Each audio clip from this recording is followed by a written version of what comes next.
Todavía, todavía están entrando, ¿no? Sí, siguen entrando. Oye, Ivonne, por ejemplo, aquí dice lo tengo, me apareció algo, le borro ahí, le pico. Sí, ponle ahí, póngala ahí. Ya.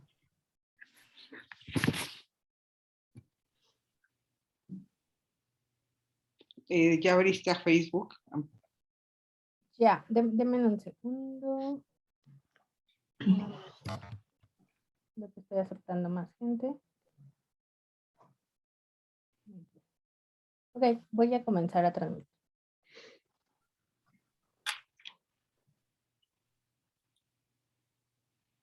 Tú me dices.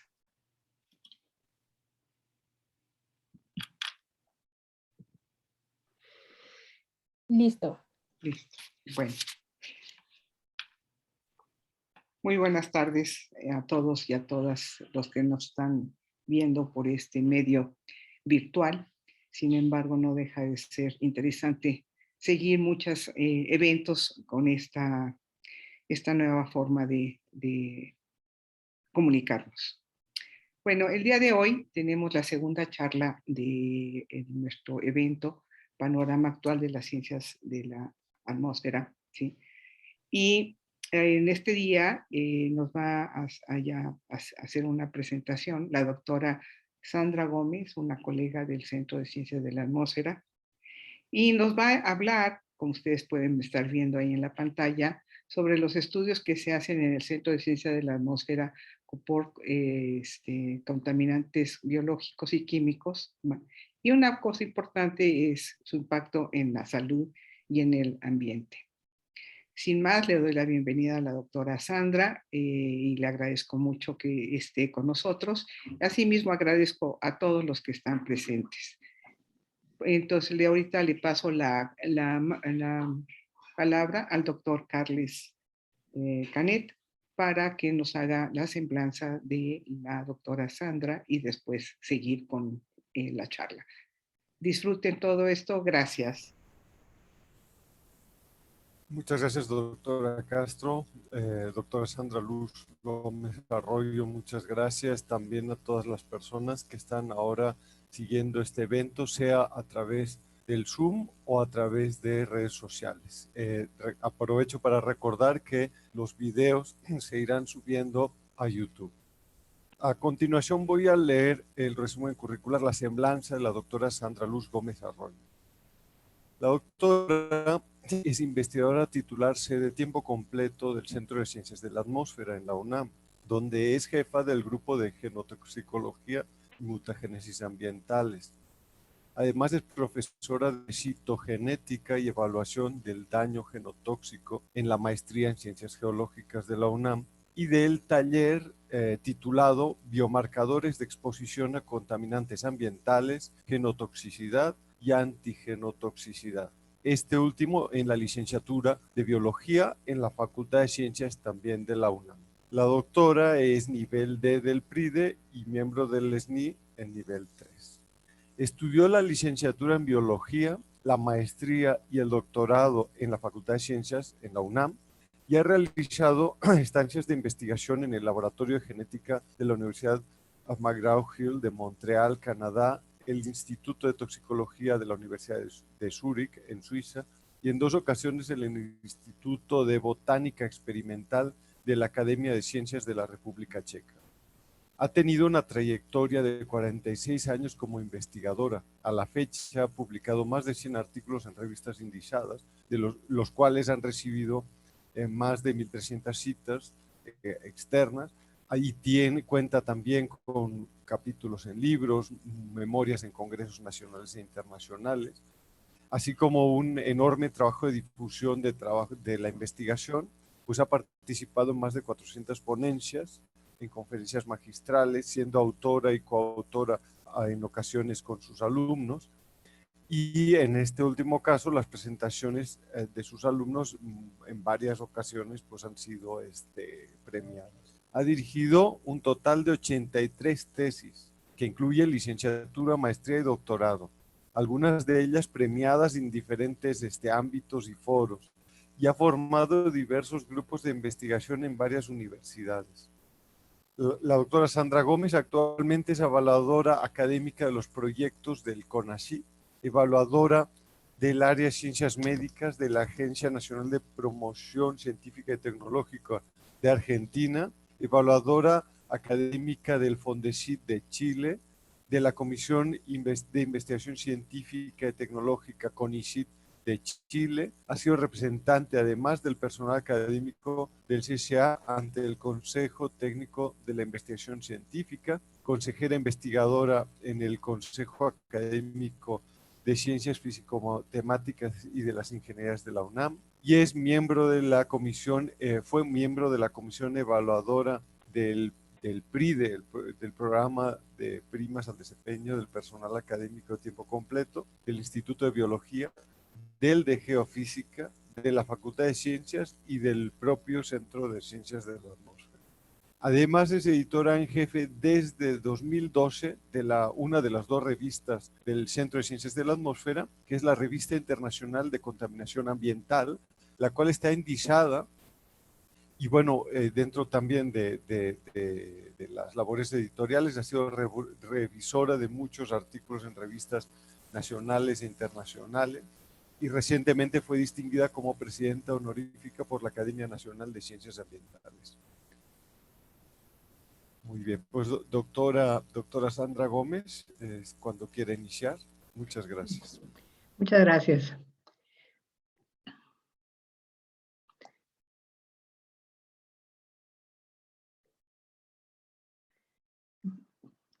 Pues buenas tardes, es para mí un gran gusto estar con ustedes en esta ocasión.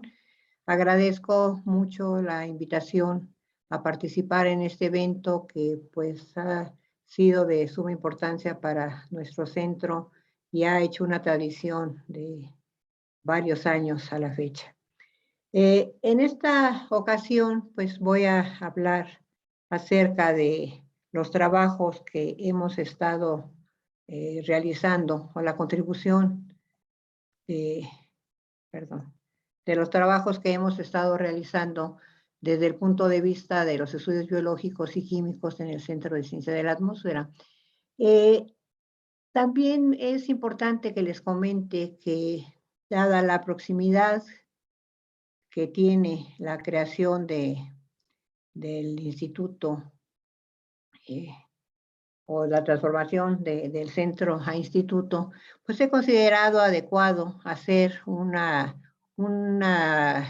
darles una visión de todos los aspectos que estamos trabajando en relación a este tipo de estudios.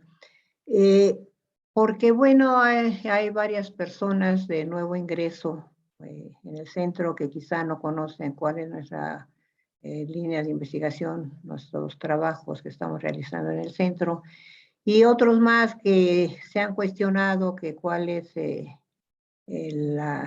papel que tenemos los biólogos principalmente en el Centro de Ciencia de la Atmósfera. Por ello quiero hacer pues lo más breve posible descripción de las principales investigaciones que se están llevando a cabo para que se tenga una idea general de cuál es nuestra contribución. En este sentido, ahí se me pasa, perdón.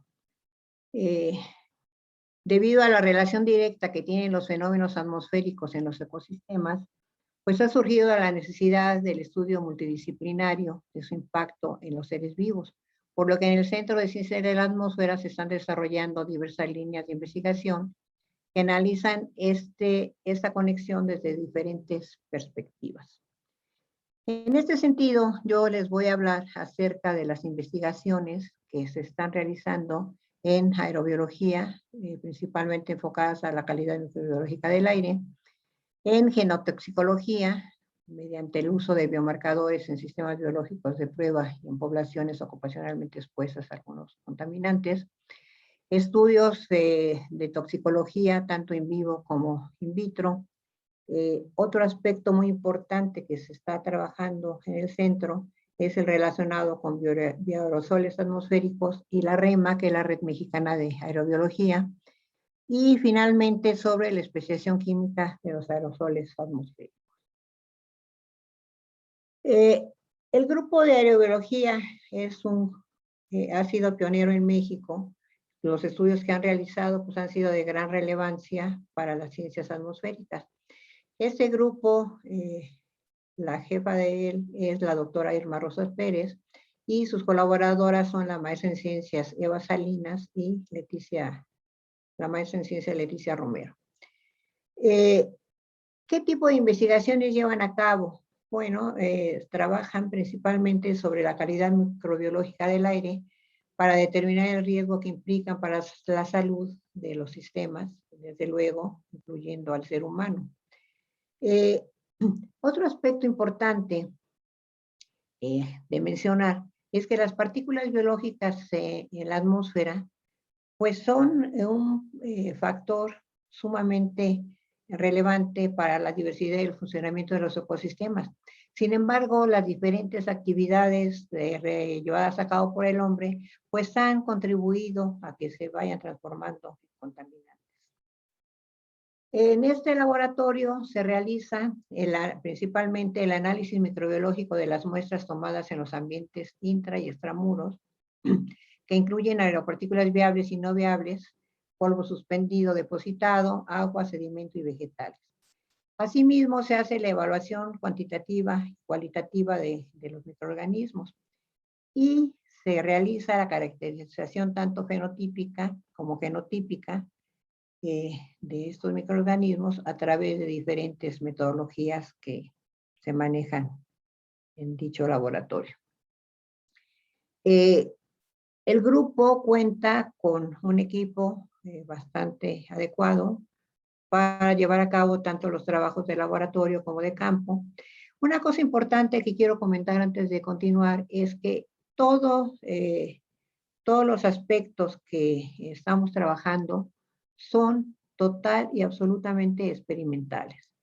O sea, se hace trabajo de campo, se hace trabajo de laboratorio, pero total y absolutamente experimental todo lo que estamos trabajando. Entonces, bueno, les comentaba que este grupo cuenta con el equipo adecuado, tanto de laboratorio como para hacer los muestreos, de una relación directa y estrecha desde hace mucho tiempo con el Consejo Británico, y pues tiene todo el tipo de muestreadores y de elementos que se requieren para hacer estos estudios. Dada la importancia que ha cobrado por la trascendencia de sus investigaciones, pues esto ha permitido que tenga muchas colaboraciones, tanto nacionales como internacionales, algunos en la propia universidad, otras en institutos de otras ciudades o de otros estados de la República, con instituciones gubernamentales, con otras universidades y con otros países. Y esto pues realmente es un aspecto que se debe destacar.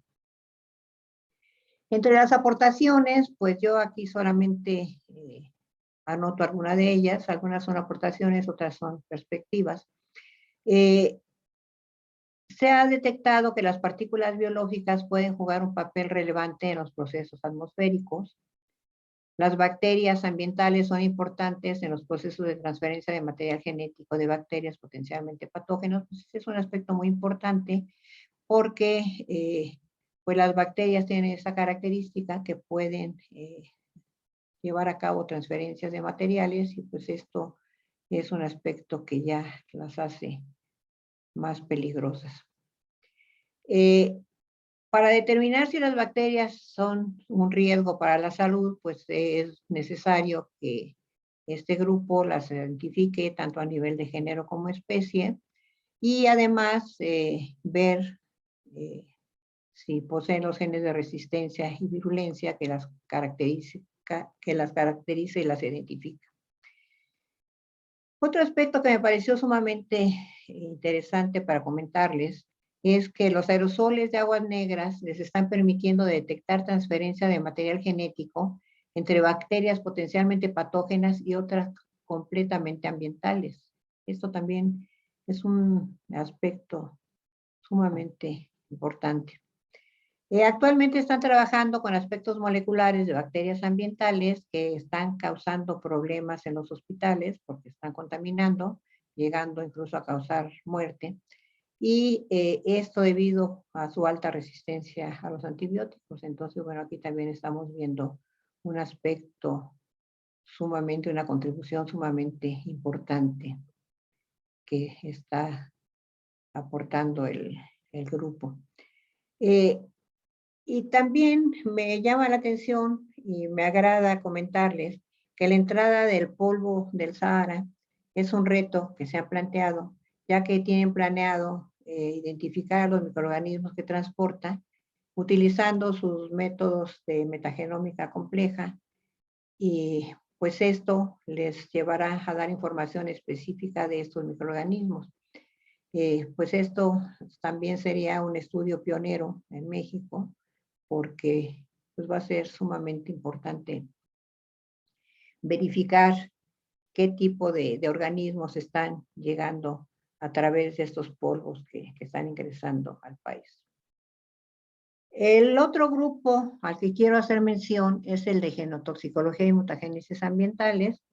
Ya mencionaba el doctor Canet que este grupo estoy dirigiéndolo yo.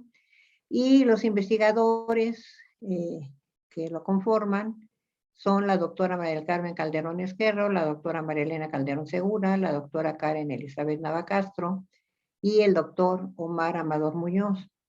Los técnicos académicos son la doctora Josefina Cortés Eslava, el doctor César Guerrero Guerra y la maestra en ciencias Ana Rosa Flores Márquez. Y el doctor Luis Humberto Mojica Vázquez, que está con nosotros a través de una cátedra con la CIT.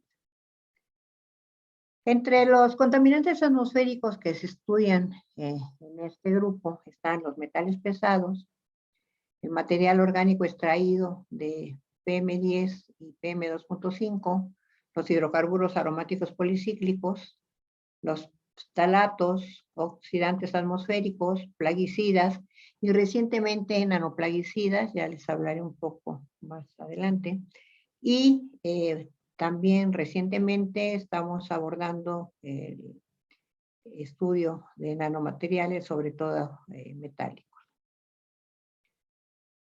Entre los estudios realizados con metales pesados está el desarrollo de un modelo in vivo que es Drosophila melanogaster para el estudio de contaminantes ambientales, y esto lo está realizando el doctor Luis Humberto Mojica Vázquez.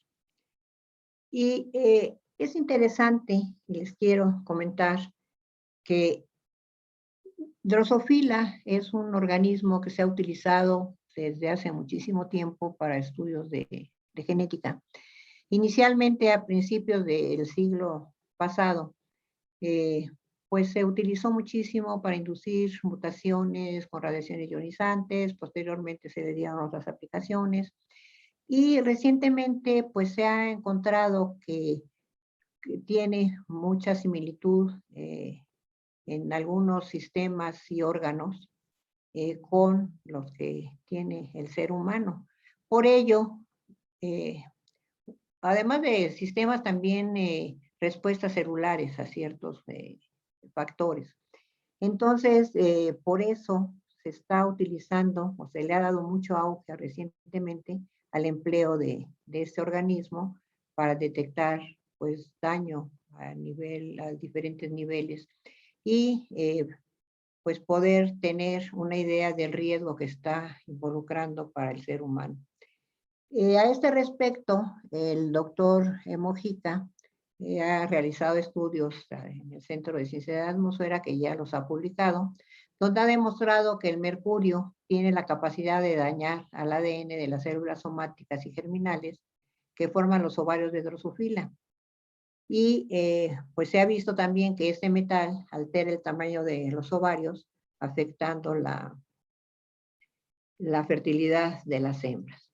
O sea, como les digo, pues estos son estudios sumamente importantes, novedosos, y pues nos dan una idea del riesgo que implican para otros organismos, incluyendo el ser humano. Otro aspecto que les quiero comentar, que me parece sumamente importante, es el uso de plantas silvestres para evaluar el daño provocado por contaminantes atmosféricos. En este trabajo, o en esta línea de investigación, hemos contado con la colaboración del doctor Michel Grutter, porque, bueno, además de que estamos trabajando con metales pesados y con otro tipo de compuestos que están contaminando la atmósfera, pues también hay gases y otros contaminantes que pueden estar influyendo en los resultados, y en ese sentido el doctor Grutter nos ha dado un apoyo importante. De hecho, ha sido colaborador con nosotros en algunas publicaciones.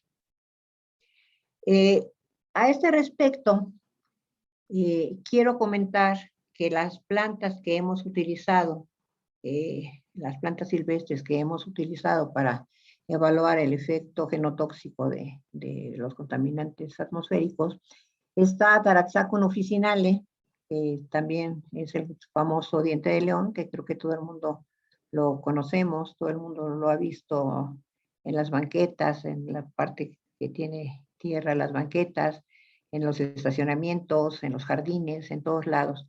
Esta planta tiene una distribución mundial muy amplia y es sensible a la contaminación, a los contaminantes ambientales, por eso es muy utilizada. Pero nosotros, además de Taraxacum officinale, hemos recolectado otras plantas, entre ellas están Robinsonensis herberifolios. Este fue la primera planta que recolectamos de la zona de Alzomoni. La llevamos al laboratorio, la dejamos que se aclimatara y después hicimos estudios para ver si respondía a la contaminación atmosférica.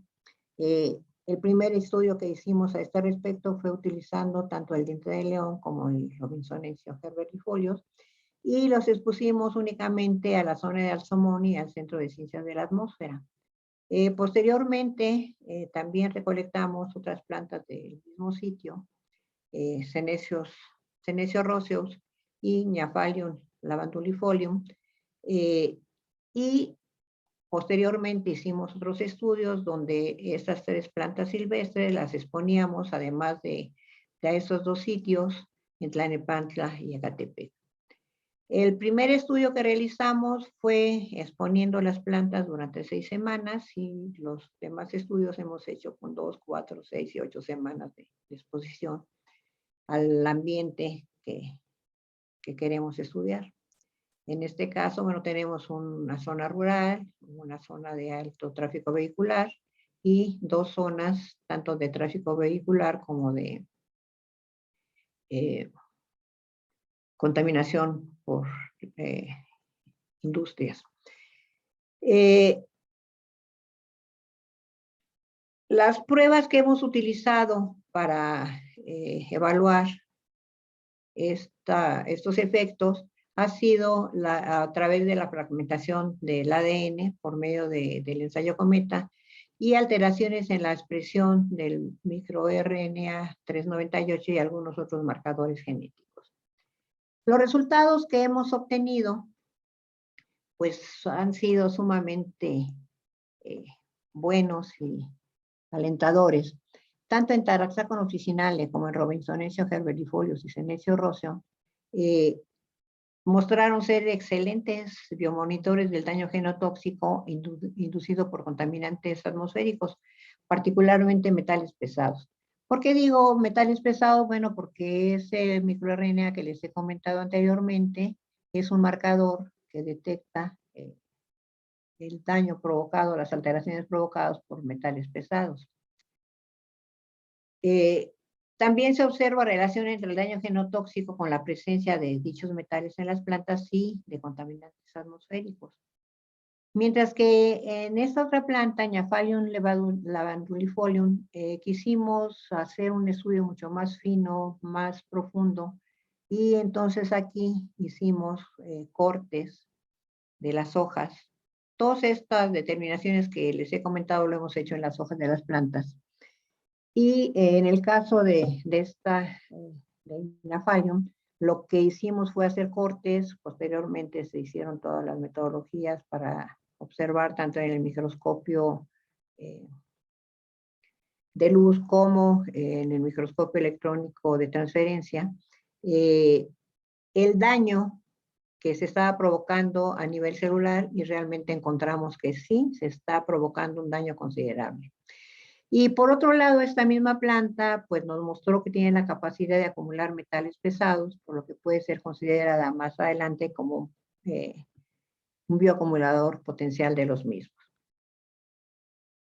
Ahora, ¿cuál era la finalidad de hacer estos estudios? Pues era encontrar un organismo centinela, y estas plantas, las 4, demostraron que realmente se pueden utilizar porque son sensibles, responden ante el estímulo que está provocando el ingreso de estos contaminantes. En todos los casos,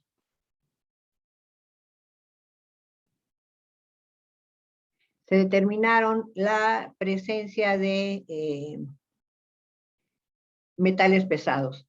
En este caso, los metales pesados que se detectaron en el Taraxacón officinale fueron determinados por la doctora Rocío García y del Centro de Ciencias de la Atmósfera, y en el caso de las otras plantas, pues fue en el Instituto de Geofísica, en el laboratorio de la doctora Morton.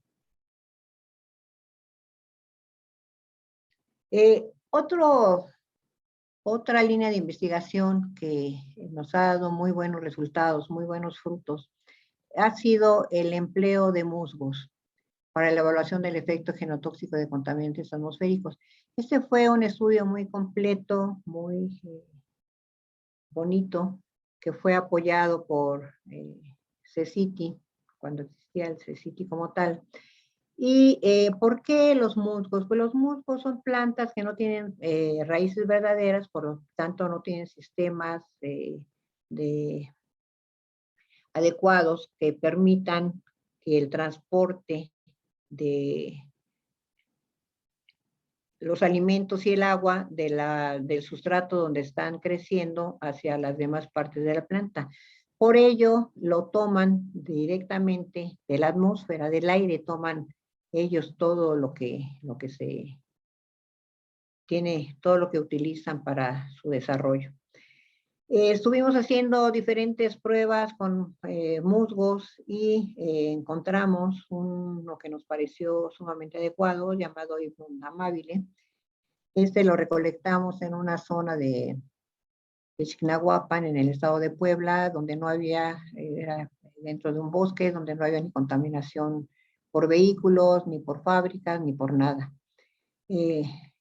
Entonces, tampoco sentimos que devastamos la población de musgos, porque nos conectaron con una persona que los vende. Ya ven que los musgos se usan en la época navideña para hacer los nacimientos. Entonces, esta persona los comercializaba, a nosotros nos los donó, los llevamos al laboratorio, los aclimatamos y posteriormente mandamos a hacer esas estructuras para sostenerlos.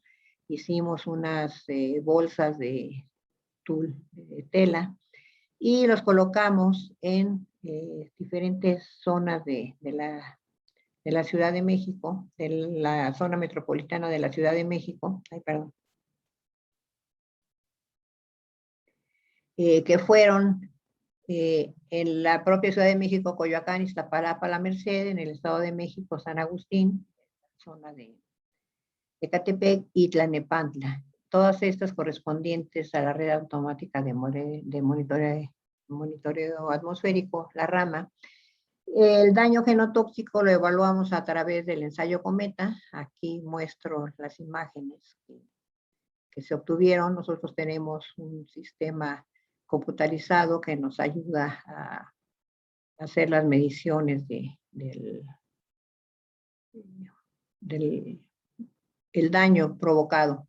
En este caso hay un núcleo que está intacto, es un núcleo que no tiene ningún daño, y en este caso se nota aquí apenas ya parte del núcleo, y todo esto que se ve como la cauda de un cometa, de ahí el nombre que recibe, es ADN fragmentado, o sea, los contaminantes ambientales que ingresaron al musgo provocaron que se fragmentara el ADN, y esto lo demostramos a través primero de una técnica que usa finalmente un colorante fluorocromado. Entonces en el microscopio de fluorescencia pudimos observar, y con la ayuda de este programa, la presencia del cometa, que como les decía nos está evidenciando el daño que sufrieron estos núcleos a consecuencia de la exposición a la contaminación atmosférica.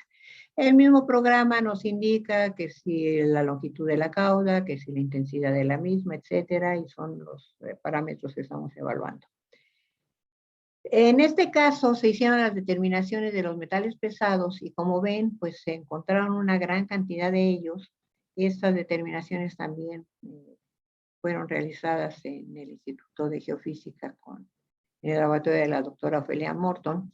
Y también se detectaron una gran cantidad de hidrocarburos aromáticos policíclicos.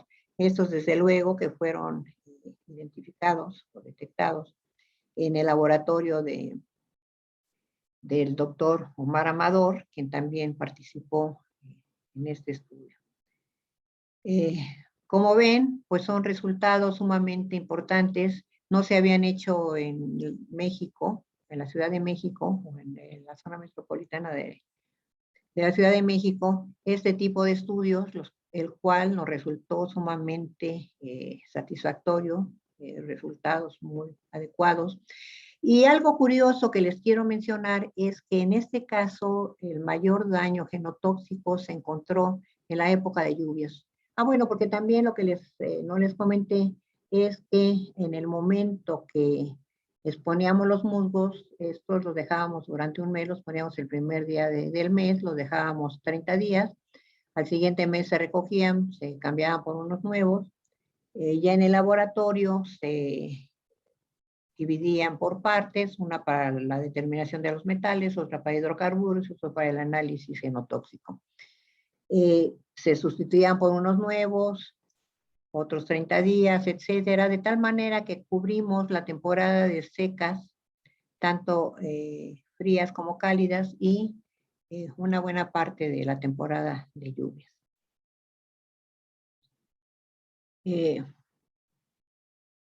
Ahora, también utilizando plantas, y ya con la experiencia que tuvimos de que Taraxacum officinale es un magnífico material para dar una respuesta adecuada a los estudios que se llevan a cabo con contaminantes atmosféricos, se inició una nueva línea de investigación donde se va a ver el efecto de nanomateriales metálicos.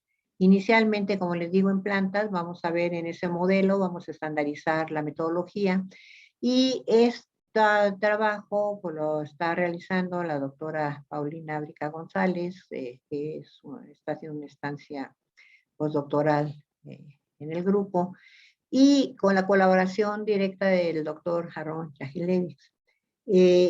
¿De dónde surge esta idea? ¿Por qué surgió esta idea? Bueno, porque comentando con el doctor Yahilevich, veíamos, o nos comentaba él, que actualmente los aditivos de automóviles están siendo, o se les está agregando algunos nanocompuestos, sobre todo metálicos, y pues esto en el momento que los automóviles lanzan al ambiente los productos de la combustión, pues realmente están constituyendo ahí una nueva fuente de compuestos como las nanopartículas estas metálicas, que realmente no se sabe qué efecto puedan tener en los ecosistemas e incluso en los seres vivos. Por eso surge esta idea y se está haciendo la evaluación entonces de la genotoxicidad ocasionada por nanopartículas, principalmente de óxido de cobre y de zinc, en la planta esta que ya hemos estudiado tanto, y también en otra planta de interés que es Ricinus communis, que esta planta se utiliza mucho para hacer biocombustibles, biodiesel.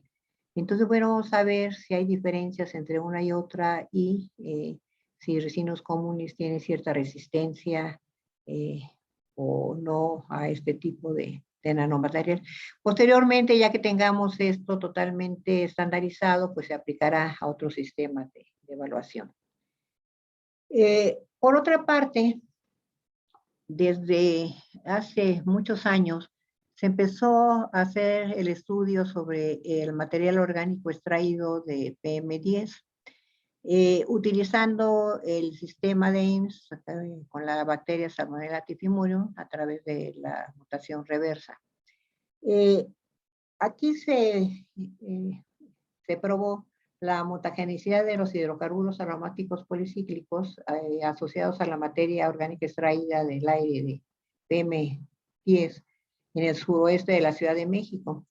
Aquí quiero resaltar, quiero hacer énfasis en que estos estudios fueron pioneros en México y fueron iniciados por el doctor Rafael Villalobos Pietrini con la colaboración del doctor Omar Amador.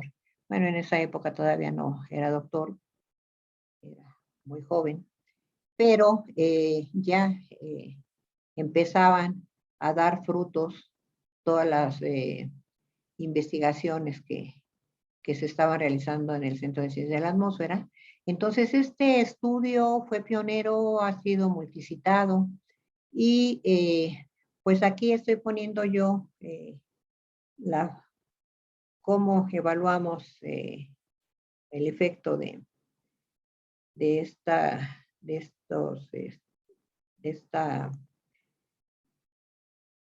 pruebas con el material particulado que se le agregó. Aquí se ve una caja de Petri, las bacterias estas se cultivan en cajas de Petri en medios especiales. Aquí se ve una caja donde no ha habido tratamiento, esta es la tasa de mutación espontánea que todas las bacterias las tienen. Y esta es una caja que fue sometida a tratamiento, o más bien cuyas bacterias fueron sometidas a tratamiento, y vean ustedes la capacidad de inducción de mutaciones que tuvo esta materia orgánica extraída de las partículas del aire PM10. En este mismo sentido, y más recientemente, hemos realizado estudios en linfocitos humanos aislados con y sin con metabolismo. ¿A qué me refiero con y sin metabolismo? Bueno, pues en la naturaleza se han descrito dos tipos de mutágenos. Aquellos que tienen una acción directa sobre el ADN y aquellos que requieren ser metabolizados para que puedan ser activos y actuar sobre o afectar a este ácido nucleico y a otras moléculas biológicas. En el caso de los hidrocarburos aromáticos policíclicos, estos por sí mismos no son capaces de actuar sobre el ADN porque requieren ser metabolizados. Como estamos usando aquí un sistema de linfocitos aislados y estos no tienen metabolismo, bueno, el doctor Ames desde hace muchos años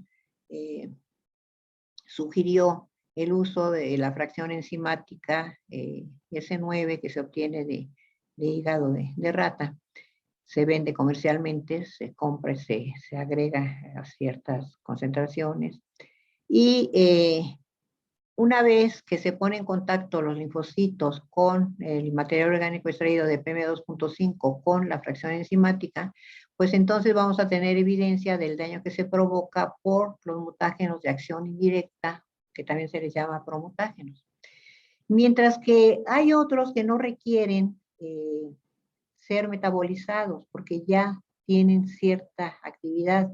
En este caso, les voy a poner el ejemplo de los hidrocarburos aromáticos policíclicos, los cuales en el ambiente, en la atmósfera, a través de las reacciones fotoquímicas, pueden combinarse y formar, por ejemplo, nitroderivados, o sea, hidrocarburos aromáticos policíclicos.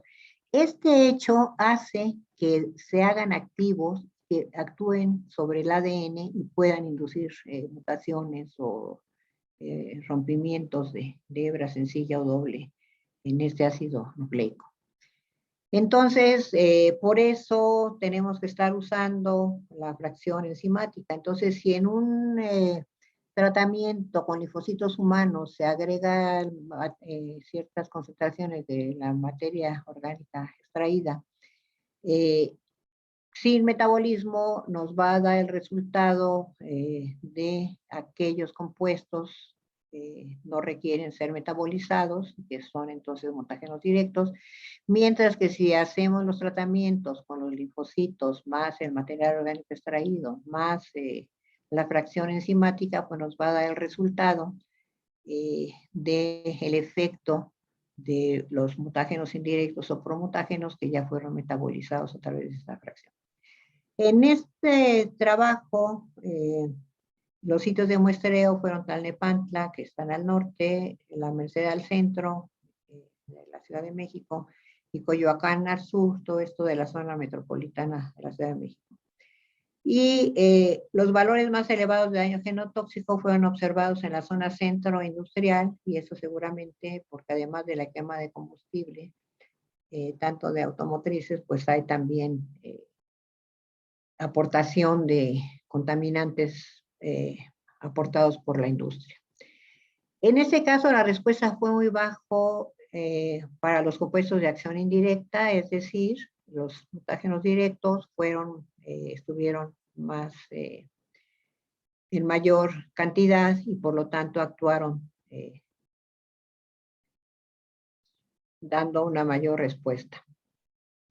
Y los valores más altos, más elevados, se obtuvieron en la época de secas, tanto frías como cálidas.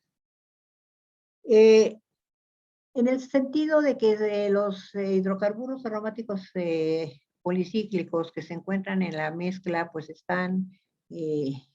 son una mezcla compleja. En el laboratorio hemos tomado especial interés de ver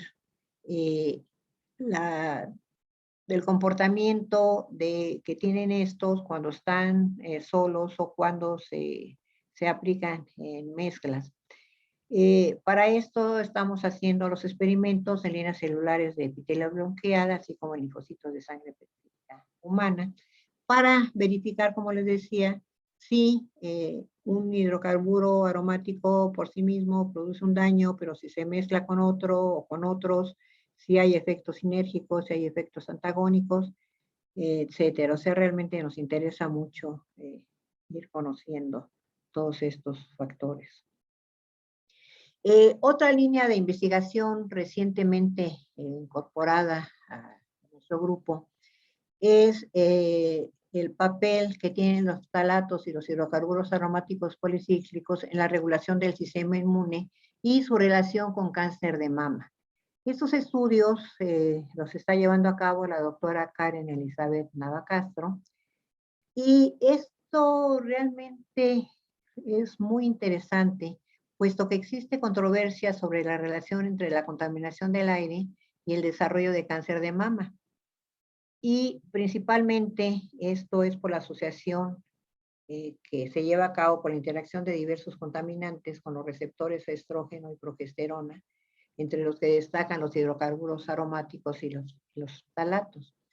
El objetivo de esta línea de investigación pues, es identificar los mecanismos moleculares y celulares involucrados en el incremento del riesgo de desarrollo de tumores mamarios inducidos por los ftalatos y por los hidrocarburos aromáticos policíclicos. Y esto pues, se hace a varios niveles, in vitro, con líneas tumorales de mama y estirpes inmunológicas, analizando una serie de factores importantes. In vivo, a través de la exposición neonatal y perinatal a estos dos compuestos. Y la clínica, bueno, pues esto ya son niveles que se realizan para ver los niveles séricos de ftalatos en pacientes de cáncer de mama, etcétera. Pero respecto a esto que se está llevando a cabo, pues resulta muy interesante. Ya se han hecho publicaciones en el centro sobre esto mismo. Por ejemplo, in vitro en las líneas tumorales de mama y estipes inmunológicas, bueno, pues se analiza la proliferación celular, la apoptosis y genotoxicidad, la migración, etcétera. Y acá se están utilizando in vivo, se están usando ratones y se están viendo los efectos de estos compuestos con el objetivo de ver el riesgo para el desarrollo de tumores mamarios. La otra línea de investigación que estamos trabajando en el laboratorio desde hace muchísimos años es el relacionado con los plaguicidas. Los plaguicidas los hemos estudiado tanto in vitro como en cultivo de linfocitos humanos, como en la línea celular bronquial en L20. También hemos realizado estudios en plantas, como a través de variaciones cromosómicas, en células meristemáticas de plantas como Vicia faba y Allium cepa. Y también hemos hecho varios estudios en personas ocupacionalmente expuestas, que más adelante les voy a comentar. También se están realizando, como les decía, estudios de toxicología, de genotoxicología en sistemas in vitro e in vivo. Esto es lo que realiza la doctora María Elena Calderón Segura, que es la detección de daño en ADN en células de sangre periférica en tortugas marinas en Tamaulipas. También ella ha iniciado el estudio de genotoxicidad en nanomateriales de plata y cobre in vitro y la evaluación genotóxica de insecticidas cetoenoles en cultivos de linfocitos humanos y en modelos animales, como Drosophila melanogaster, que ya les comentaba yo que es un muy buen modelo, así como en ratones de la cepa CD1, que también son muy utilizados para detecciones de daño genotóxico por diferentes agentes tóxicos. La otra línea que hemos iniciado recientemente es los nanoplaguicidas. ¿Por qué nos interesan los nanoplaguicidas? Bueno, en primer lugar, porque en México no existe regulación al respecto de su uso, de su empleo. Y consideramos que hay un riesgo potencial de su empleo para el ser humano. Lamentablemente, en muchas ocasiones, cuando se lanza al mercado un producto nuevo, no se hacen las valoraciones adecuadas para ver si están implicando algún riesgo, tanto para el ambiente como para el ser humano, para los ecosistemas, en fin. Y esto pues es preocupante porque en el caso de los plaguicidas, bueno, tampoco se respetan ni las normas ni los estándares. Y esto, su uso ha sido por muchísimo tiempo. Entonces, en el caso de un nuevo producto, pues realmente es alarmante, ¿no? Y esto nos preocupa, como les digo, porque la liberación de una nueva tecnología en el ambiente, pues puede tener un impacto directo en la salud humana, eso es importantísimo. Y la nanotecnología aplicada a agroquímicos, pues puede significar un riesgo quizá mayor que su contraparte comercial actual, o sea, como están tal cual ahora los plaguicidas que sí están provocando efectos graves. Por lo que consideramos importante estudiar el impacto de estos productos en la salud humana y determinar sus características físico-químicas, etcétera, para pues ver la posibilidad de ayudar a generar una regulación en México de estos productos. En este sentido, pues nosotros hemos también realizado el primer estudio del daño genotóxico de nanoplaguicidas en linfocitos humanos y en células de epitelio bronquial. También hemos hecho a nivel de microscopía electrónica el análisis de cómo ingresan en las células y pues la determinación de daño que pueden causar a nivel genético, celular y molecular. Entonces, esta es una línea que, como les digo, estamos iniciando, ya hemos obtenido buenos frutos y pues la queremos seguir continuando porque, pues, como les digo, es muy importante.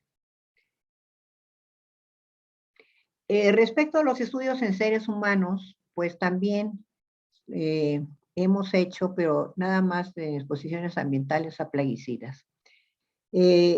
Los estudios que hemos realizado han sido inicialmente en Tlaxcala. Este estudio que se realizó en Tlaxcala en la década de los 90 fue un estudio que dio resultados negativos, quizá porque la agricultura ahí no es muy extensa, los plaguicidas pues se asperjan de una forma casi manual, pero este trabajo también fue pionero, fue el primero que se hizo en México de exposición ambiental. Posteriormente se hicieron otros estudios en Morelos. En Morelos fue un estudio muy interesante, una investigación muy interesante, porque se hizo en invernaderos de flores. Principalmente las trabajadoras eran mujeres y los resultados positivos fueron altamente importantes.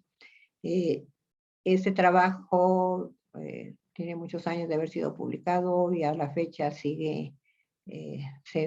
lo sigue citando otros autores. O sea, realmente fue un trabajo que causó impacto en el ambiente, en el mundo, y los resultados, como les digo, fueron tan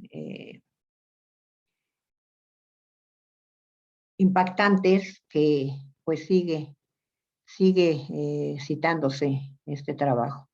En Sinaloa, bueno, Sinaloa es uno de los estados donde más agricultura se lleva a cabo en México, por lo tanto el uso de plaguicidas es indiscriminado. Se usa generalmente por aspersión a través de avionetas. Gran parte del el producto pues cae en lugares que ni siquiera hay insectos que perjudiquen, sino también mata insectos benéficos, además del daño que está provocando en los ecosistemas y en las poblaciones que están cercanas. A veces los campos agrícolas están colindando con escuelas que están ahí cercanas, están niños estudiando y las camionetas pasando ahí asperjando sus productos. Entonces realmente es un aspecto muy importante el uso de estos compuestos. Obviamente los resultados en Sinaloa de los trabajadores que estuvieron expuestos de una región del municipio de Ahome pues fueron altamente positivos. En Guerrero se hicieron dos estudios, una en lo que llaman Tierra Caliente y otra en otro sitio que se llama Tixla de Guerrero. En ambos casos fueron positivos. El último estudio que realizamos fue en Michoacán, en una zona que se llama la Ciénega de Chapala. También ahí se cultivan principalmente hortalizas que abastecen a ciudades como Guadalajara. Y también en los trabajadores expuestos se encontraron resultados positivos. Las pruebas que se utilizaron para hacer estas evaluaciones del daño genotóxico pues fueron el intercambio de cromatías hermanas, los micronúcleos en células de epitelio bucal y el ensayo Cometa. En el estudio que se hizo en Tlaxcala únicamente utilizamos el intercambio de cromatías hermanas, que es una prueba que detecta rompimiento y reunión del ADN. En Morelos y en Sinaloa utilizamos tanto el intercambio de cromatías hermanas como la prueba de micronúcleos en las células de descamación de la mucosa bucal. Los micronúcleos son la expresión de rompimientos cromosómicos o de cromosomas que no migraron hacia sus polos correspondientes y permanecen en el citoplasma de las células formando unos pequeños núcleos que se evalúan como daño genotóxico. En el caso de Guerrero y de Michoacán, ahí se utilizó el ensayo Cometa y también la prueba de micronúcleos que está totalmente validada y aceptada para este tipo de estudios.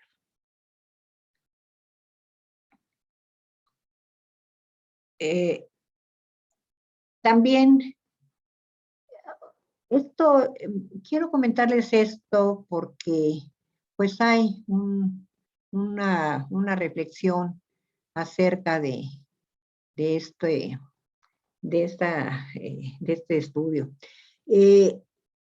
Si nosotros estamos viendo que los compuestos que están en el ambiente están provocando alteraciones en el ADN, están provocando daño al ADN, entonces, comentando en una ocasión con el doctor Omar Amador, estuvimos platicando al respecto y decía, bueno, si se está produciendo daño en el ADN, pues alguna forma habrá de ver si se contrarresta dicho daño. Y bueno, comentamos que sí, que hay productos de origen natural que contienen gran cantidades de antioxidantes como vitamina C, fenoles, antocianinas, etcétera, y que se podría probar si realmente con este tipo de compuestos tan agresivos como son los hidrocarburos aromáticos policíclicos, se podía ver algún efecto que contrarrestara o alguna situación que contrarrestara el efecto de estos contaminantes sobre el ADN. Llevamos a cabo varios experimentos y probamos con los hidrocarburos aromáticos policíclicos, benzopireno, benzocafluoranteno y benzoantraceno, primero su potencial, o sea, probamos varias concentraciones de los mismos, vimos qué daño estaban provocando y se hicieron otros experimentos donde además esto lo hicimos en linfocitos humanos, además de cada uno de los hidrocarburos se agregaba cierta cantidad que ya habíamos probado antes de extractos de productos naturales que contenían los antioxidantes que les comentaba yo. Y al hacer el análisis también lo hicimos con el ensayo Cometa para ver la fragmentación del ADN y realmente se demostró que hubo una reducción del daño en este ácido nucleico. Entonces, bueno, pues esto también nos da la posibilidad de continuar en esta línea de investigación que nos va a dar, nos dará muchos puntos que discutir acerca de que, pues sí, hay mucho daño, pero también quizá haya forma de que se contrarreste. No me cambie.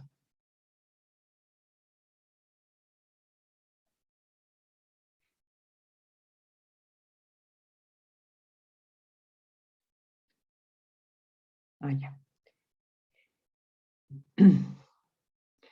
Bueno, también nosotros tenemos varias colaboraciones, tanto con instituciones de salud como con instituciones de la propia universidad, con otras universidades, y tanto a nivel nacional como internacionales hemos tenido mucha colaboración de parte del Centro de Investigaciones Biológicas de Madrid de España, de la Unidad Epidemiológica Clínica y Molecular de Roma, Italia, etc.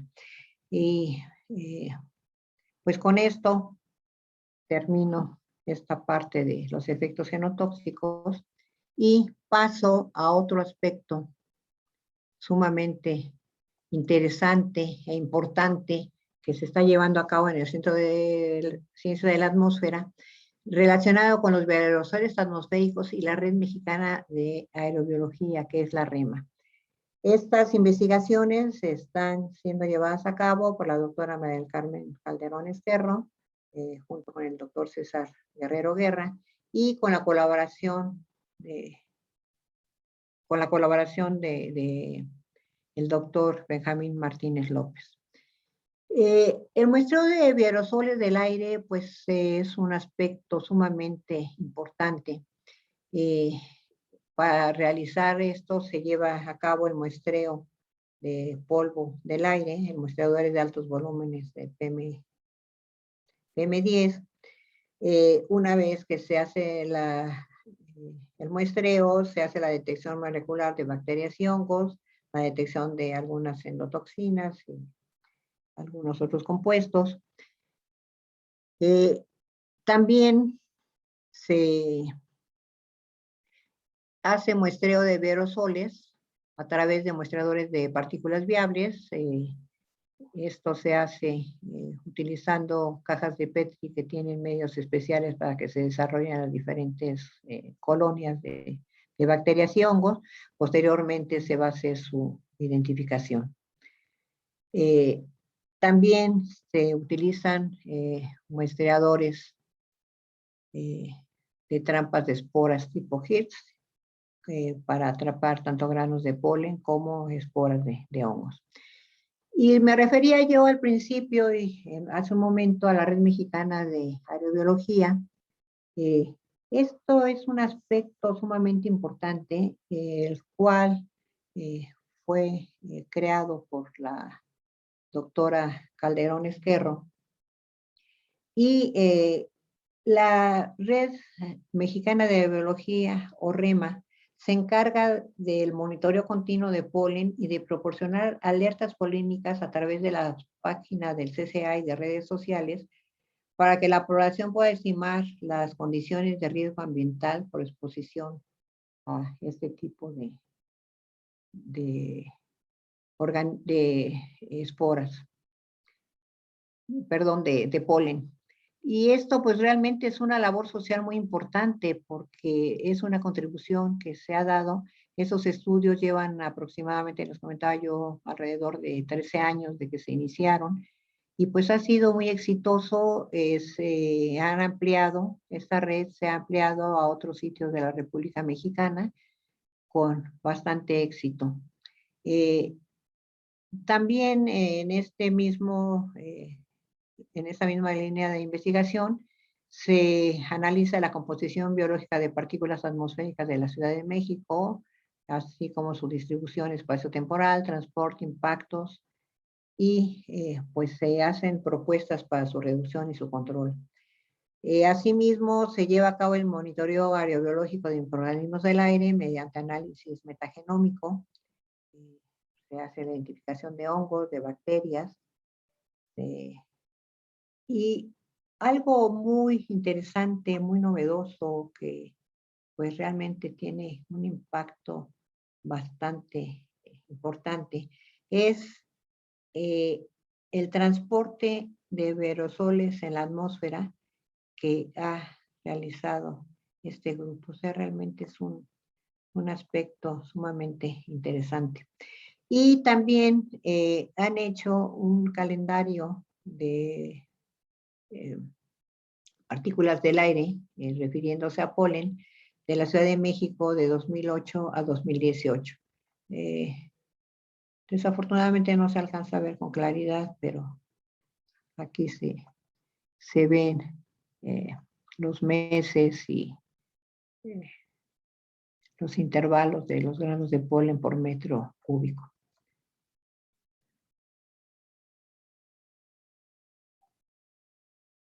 Perdón, me tarda en pasar la transparencia.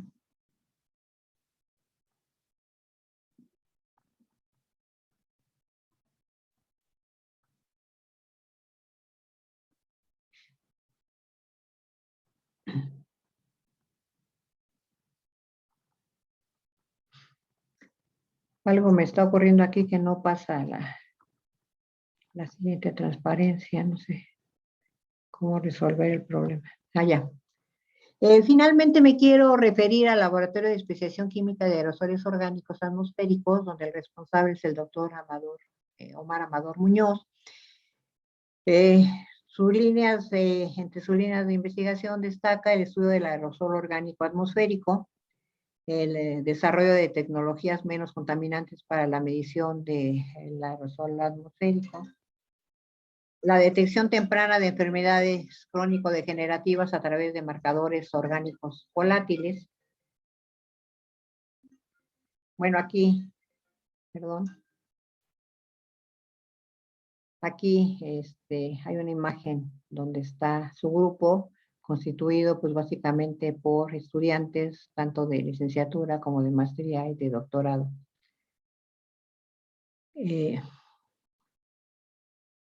Entre sus proyectos de investigación está el relacionado al estudio de la composición química horaria del aerosol orgánico, esto en colaboración con Sedena, Gobernación de la Ciudad de México. La medición de los compuestos orgánicos volátiles con resolución horaria. Bueno, aquí la imagen nos muestra parte de su laboratorio, donde se llevan a cabo las diferentes, bueno, aquí es afuera, en la azotea del Centro de Ciencia de la Atmósfera, y aquí muestra las diferentes etapas de trabajo que se llevan a cabo en su laboratorio. Y otro aspecto sumamente importante es el que ha contribuido para el Centro de Ciencia de la Atmósfera, es el fortalecimiento de la infraestructura con equipo de medición de contaminantes atmosféricos en tiempo real. Que esto a través de un proyecto de CONACYT, lo cual ha permitido la medición de los compuestos orgánicos volátiles precisamente en tiempo real, que da como resultado pues el análisis de ver alteraciones a diferentes niveles, sobre todo respiratorios. También tiene muchas colaboraciones, tanto nacionales como internacionales. Y bueno, pues ya finalmente quiero hacer una serie de conclusiones finales, ya me he excedido un poquito del tiempo, pero quiero comentar que la contribución de los estudios biológicos y químicos realizados en el Centro de Ciencia de la Atmósfera ha sido relevante para dimensionar la relación entre los componentes atmosféricos y su impacto en los seres vivos a través de un enfoque multidisciplinario. Las investigaciones desarrolladas por los diferentes grupos mencionados han contribuido de manera importante a la formación de recursos humanos mediante la dirección de tesis de licenciatura, maestría y doctorado. Los estudios realizados por los distintos grupos han logrado el reconocimiento tanto a nivel nacional como internacional, siendo las líneas de investigación que le han dado trascendencia al CSA por el impacto de los resultados obtenidos. Y bueno, pues con esto termino mi intervención. Muchas gracias, doctora. Quizá voy Doctora Sandra. a salirme de aquí. Ya. Pues muchas gracias por su interesantísima ponencia y voy a proceder a leer algunas de las preguntas. Otras están llegando a través de redes sociales y las va a ir leyendo con San Miguel. Y bueno, aquí hay una primera pregunta del doctor Víctor Mendoza que dice: en el contexto de la pandemia actual del virus del COVID-19, que tiene un tamaño promedio de 75 nanómetros, entiendo que estos virus pueden ser transportados en aerosoles. Y la pregunta concreta es: ¿los cubrebocas pueden filtrar los aerosoles? Bueno, y continúa con otra. ¿Los estudios realizados sobre la mosca drosófila son teóricos o experimentales o ambos? Bueno, pues yo respecto al transporte de los virus del COVID-19 en aerosoles, pues no es mi especialidad, pero pues yo entiendo que por todo lo que nos han informado, pues sí está protegiendo los cubrebocas, desde luego que sí protegen a la transmisión de los mismos. Ahora, respecto a los estudios hechos con drosófila, no, yo les comentaba que todo lo que hacemos en el laboratorio es experimental. O sea, se tienen diferentes líneas de las moscas. Lamentablemente, pues por cuestiones de tiempo y porque quizá quise dar demasiada información, pues no pude entrar al detalle en muchas de las metodologías que se utilizan, pero en el caso de Drosophila se tienen ya las líneas o las cepas estandarizadas, se mantienen, se van propagando y todo es experimental. O sea, se dan tratamientos a la mosca, se le pone el mercurio en el medio de cultivo para que lo vaya comiendo a determinada dosis, determinado tiempo, después se cambian, etcétera. A veces los tratamientos se hacen en las larvas y se deja que llegue al estado adulto. O sea, son procedimientos totalmente experimentales. Sí, lo que se hizo, lo que está haciendo el doctor Mojica en el Centro de Ciencias de la Atmósfera con las drosofilas es totalmente experimental, sí. Muchas gracias. Hay otra pregunta del doctor Agustín García Reynoso. Dice, muy interesante, felicidades por el trabajo. Y que en el caso de toxicología, si se han observado efectos de hormesis por estas sustancias en los organismos. No, en general nuestros resultados han sido pues sumamente claros porque casi siempre obtenemos una respuesta relacionada a la concentración, si es in vitro el estudio, o también relacionada al tiempo de exposición o a la concentración de los contaminantes que determinamos, sobre todo, por ejemplo, en las plantas, que nos da una respuesta de concentración-efecto o de tiempo de exposición-efecto o de cantidad acumulada de algún contaminante con relación al efecto que se provoca. Entonces, sí, en algunos otros laboratorios, en algunas otras investigaciones que incluso están descritas en la literatura, encuentran este fenómeno, pero hasta ahorita nosotros no nos hemos enfrentado con esta situación. Bien, muchas gracias. Hay una pregunta a la doctora Telma Castro, pero creo que ella podría formularla directamente y comentar al respecto. Muchas gracias, doctor Carles. Quiero darle las gracias a Sandra, realmente una exposición muy clara, muy bonita, y de veras yo creo que sirve para que nos abra un poco los ojos y la mente para saber qué está haciendo esta parte tan interesante de la biología y la química pues en nuestra salud. Y pues le agradezco mucho. Pero la pregunta que quería hacerte es que si en el caso de las plantas que se estudiaron en Alzomoni, ¿sí? Y que encuentran metales pesados, ¿tienen idea de cómo llegan ahí o de dónde llegan? Me llama, solamente es porque me llama la atención, ¿no? O sea, a esa altura de 4.000 metros sobre el nivel del mar, ¿sí? ¿Cómo llegan? Claro, puede ser como por transporte, pero ¿de dónde vienen? ¿Cuál es el origen? Esa sería la pregunta, si tienen idea. Sí, Gracias. fíjate que esa pregunta me parece muy buena y muy interesante, porque también fue un cuestionamiento que nos hicimos y finalmente pensamos, y de hecho en el artículo así lo describimos, que posiblemente viene de las exhalaciones del Popocatépetl, Ok. por la cercanía. Ok. Qué bueno. Entonces, pues nos resultó sumamente interesante este hecho, porque tienes toda la razón del mundo, ¿no? O sea, si estamos buscando un lugar eh,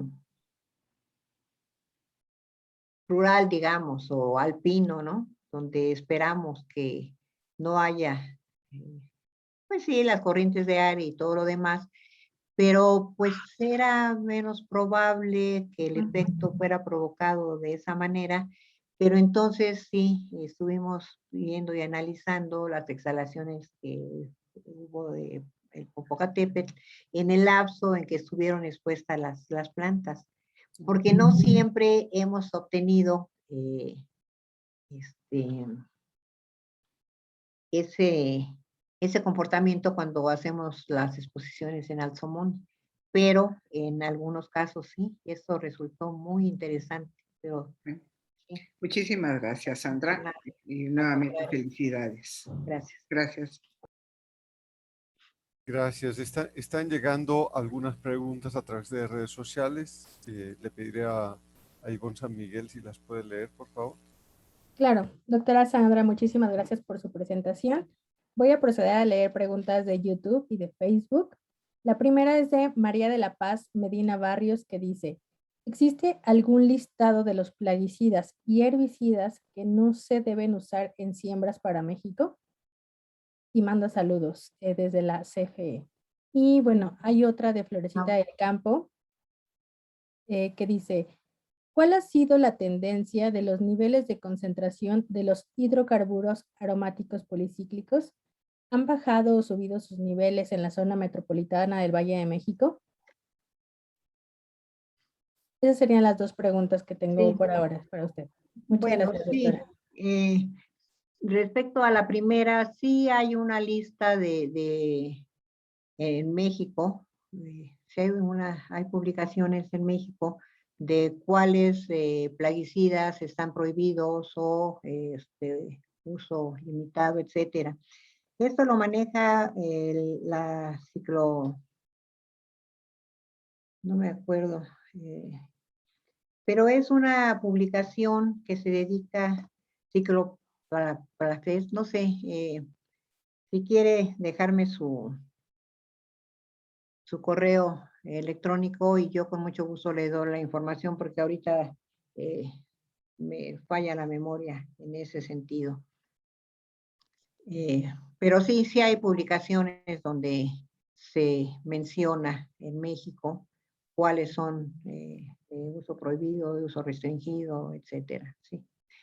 Y la otra, perdón, se me olvidó. Sí, doctora, dice, ¿cuáles son? Ay, permíteme, perdón, es que ya han llegado más.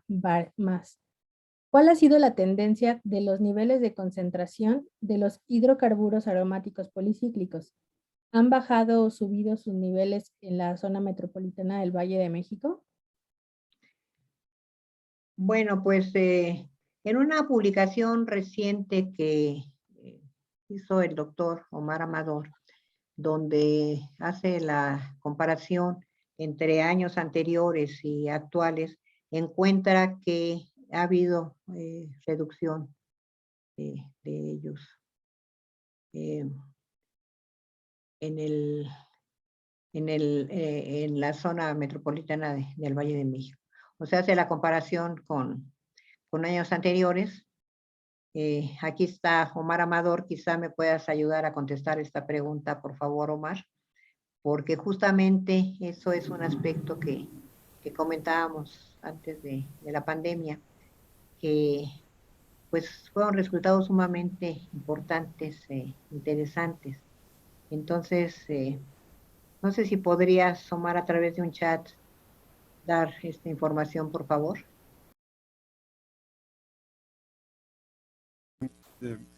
Sí, mire, el doctor Omar en el chat está respondiendo y comenta que los hidrocarburos aromáticos policíclicos en la zona metropolitana han bajado y está compartiendo la liga de una publicación donde se muestra evidencia de esa tendencia en el chat para que lo puedan consultar o compartir también por las redes sociales. Sí, exacto. Y pues es un aspecto sumamente importante que tal vez sea un indicio de que todas estas campañas de no circula y todo esto pues sí ha contribuido en parte para que disminuya la contaminación, sobre todo hacia este tipo de compuestos. Y bueno, realmente aquí se está viendo la colaboración tan estrecha que hay entre los diferentes laboratorios porque pues el doctor Omar Amador nos provee de las muestras, nos asesora, nos ayuda a hacer la dosimetría y todo esto, y pues nosotros hacemos la parte biológica. Entonces, pues realmente es importante también la interacción entre los diferentes laboratorios para lograr un trabajo exitoso. Sí, muchas gracias. Gracias, Omar. Gracias también, Omar. Bueno, varias personas están enviando felicitaciones, varios miembros de la comunidad del CCA. Y hay otras preguntas, por ejemplo, del doctor Carlos Gay, que dice: gracias, Sandra, ¿podemos realmente separar efectos de diferentes contaminantes cuando muchos están actuando al mismo tiempo? No, realmente eso es un problema que hemos tenido porque pues son mezclas y no solamente en el caso de los contaminantes atmosféricos, también en el caso de los plaguicidas. En el caso de metales pesados, como ustedes veían, ahí estamos encontrando pues 9, 11, no sé cuántos metales pesados. En el caso de los plaguicidas también los trabajadores están expuestos a mezclas, o sea, no usan uno solo, utilizan varios. En el caso de los hidrocarburos aromáticos policíclicos, como vimos, por ejemplo, en las determinaciones que se hicieron en los musgos, pues hay 20 y tantos hidrocarburos aromáticos policíclicos. Entonces, ¿a cuál se le atribuye el efecto? ¿A cuáles de ellos? Y lo mismo en el caso de los metales pesados. Por eso, para ir avanzando en ese sentido, yo les comentaba que al menos por lo pronto en el caso de los hidrocarburos aromáticos, policíclicos, estamos haciendo ahora estudios con los compuestos aislados, probando por separado cada uno de ellos, los más importantes, los que están en mayor concentración en la atmósfera, y después irlos probando en mezclas. Y de esa manera ir dilucidando, pues, a qué se debe atribuir realmente el efecto. Y como decía yo, bueno, cuando están en mezcla, puede haber muchas interacciones, tanto antagónicas como sinérgicas. Entonces, realmente es muy difícil, es sumamente difícil trabajar con estas mezclas de contaminantes. Pero bueno, pues poco a poco, también con plaguicidas estamos haciendo ya lo mismo, de los más utilizados, de los más agresivos, estamos tratando de hacerlo por lo individual, que ya tenemos mucho avanzado, pero también en mezclas de las mezclas que normalmente se están llevando a cabo en el campo. Entonces, pero sí, es muy difícil, no se lo podemos atribuir a uno solo, pero hay posibilidades de que poco a poco se vaya avanzando en ese sentido. Sí, muchas gracias. Hay un comentario de la doctora Irma Rosas. Dice: muchos de los metales que se determinaron en plantas son parte de su metabolismo. Es importante señalar cuáles son antropogénicos. Sí, bueno, algo que omití también por las prisas o por querer presentar tantas cosas en breve tiempo, se me olvidó comentar que todos estos, todos los estudios que estamos haciendo con las plantas se hacen con el mismo tipo de suelo, se siembran en el mismo tipo de suelo, y siempre tenemos un testigo negativo que está en una cámara que tenemos en el laboratorio donde hay aire filtrado, de tal manera que no le llegue ningún tipo de contaminación. Y entonces lo que estamos determinando es tanto en las plantas expuestas como en las plantas que tenemos aisladas totalmente. Y en la mayoría de los casos, las cantidades, las concentraciones de metales que obtenemos en los expuestos es significativamente mayor que en el caso de las plantas testigo. Desde luego que sí, muchas son producto del metabolismo, pero bueno, en las concentraciones que los estamos encontrando, que ya se rebasan esos límites, pues ya los estamos considerando como contaminación, como contaminantes. Pero sí, Excelente, perdón. gracias. comentado esto, pero en todos los casos siempre hemos tenido los testigos, siempre. Y especialmente en este caso de las plantas, porque sí es cierto, si las vamos a poner en cualquier tipo de suelo, en cualquier tipo de sustrato, pues entonces puede no estar entrando por las hojas, que es lo que estamos nosotros analizando, el daño a las hojas, sino puede estar siendo absorbido por las raíces. Por eso siempre es el mismo tipo de suelo y las determinaciones se hacen tanto en el testigo como en las expuestas. En el testigo, desde luego que salen metales, quizá a veces no todos, pero la mayoría sí, pero en concentraciones mucho más bajas. Entonces sí estamos considerando que lo que estamos encontrando en las plantas expuestas sí es producto de la contaminación que ha entrado a Gracias. través de las hojas. Antes de pasar a las preguntas de redes sociales, ya que está tocando este tema, yo tenía una pregunta y es ¿cuál es, o si hay alguna ventaja de usar musgos en lugar de líquenes? Porque no sé si han hecho también estudios con líquenes. Sí, también se han hecho estudios con líquenes eh, muy exitosos, muy buenos, pero quizá el manejo y la obtención de los musgos es mucho más sencilla. En los líquenes más bien lo han enfocado a ver aspectos de dónde están colocados, etcétera.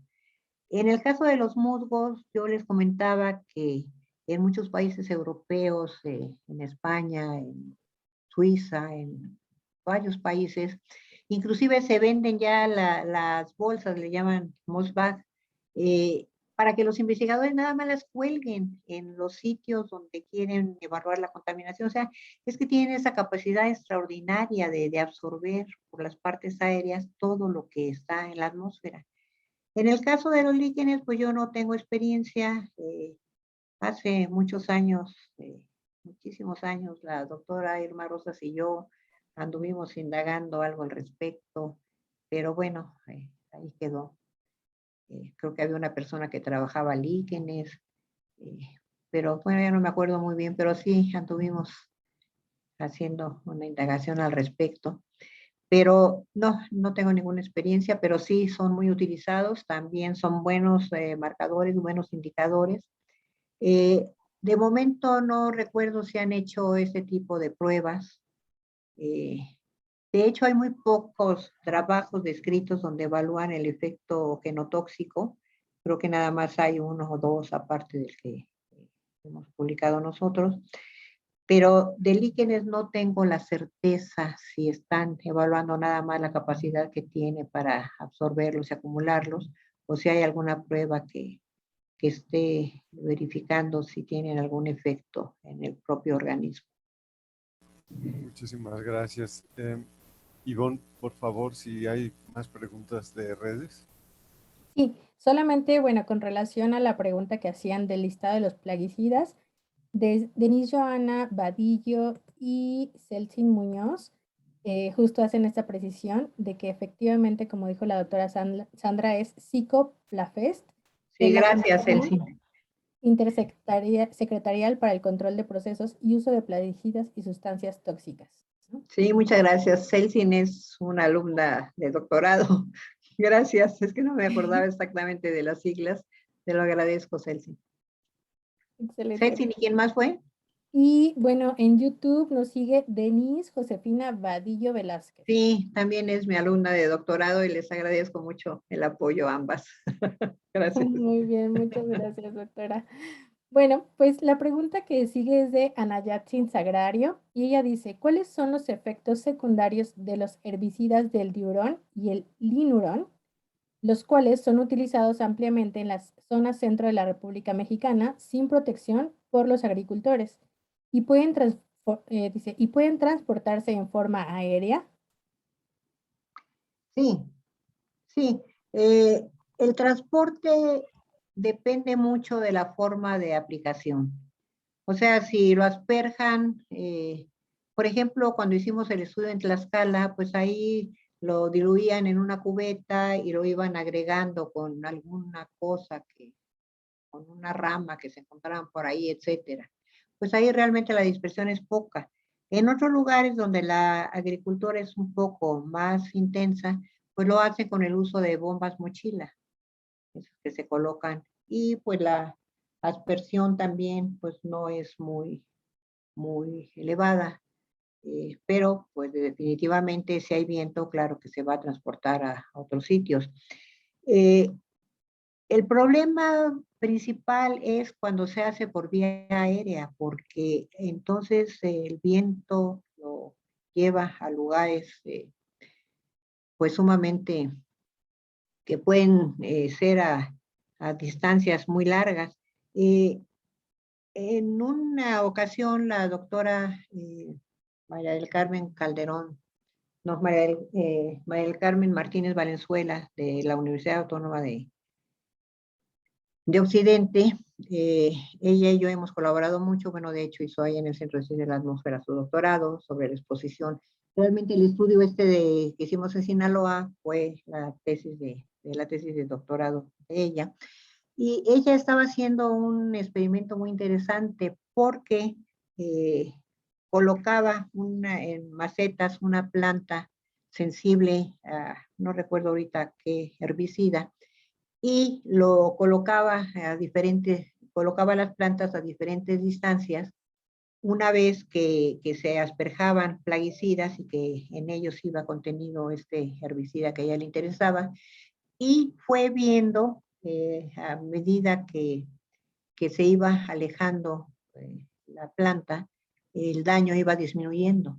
O sea, al ser sensible a ese herbicida a la planta, pues obviamente si estaba más cerca y le llegaba mayor cantidad del producto, pues se iban a morir, etcétera.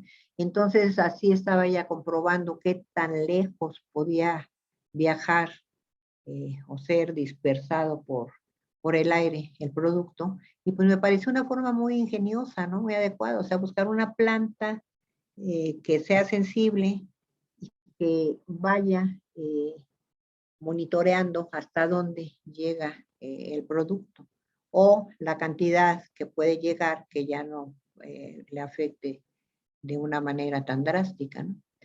Y pues respecto al diurón y al inurón, que son herbicidas ureicos, hace mucho tiempo alguno de mis alumnos de licenciatura hizo su tesis utilizando estos dos herbicidas en cultivo de linfocitos humanos para evaluar el intercambio de cromátides hermanas, y con los dos encontraron resultados positivos, pero esto in vitro.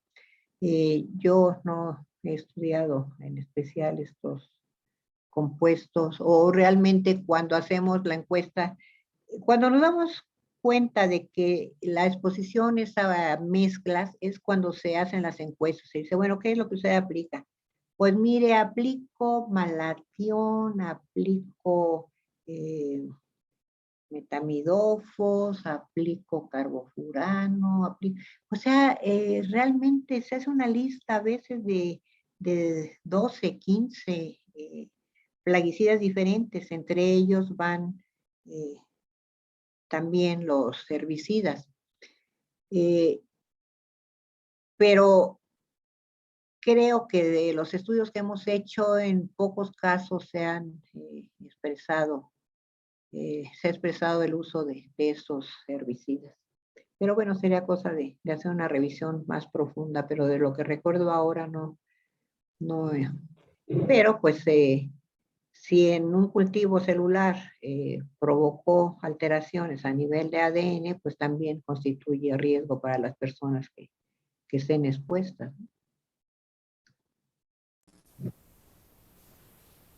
Muchas gracias por estas explicaciones y esta amena discusión que se ha armado sobre estos temas tan interesantes. Reitero mi agradecimiento y le doy la palabra a la doctora Telma Castro. Bueno, pues creo que con esto cerramos hoy esta plática muy interesante. Y pues los invito para el día de mañana, quien estará, nos estará hablando el doctor Carlos Gay sobre qué efectos nos tiene reservados el cambio climático para a todo este planeta en donde vivimos. Les agradezco mucho su atención y los espero mañana. Realmente el ciclo está resultando sumamente interesante y nos está dando una idea de las líneas de investigación que se hacen en el Centro de Ciencias de la Atmósfera. Muchas gracias y hasta mañana. Antes de despedir, quiero agradecer la atención de todos ustedes y gracias por la invitación a la doctora Thelma Castro. Que tengan muy buenas tardes. Buenas tardes, gracias.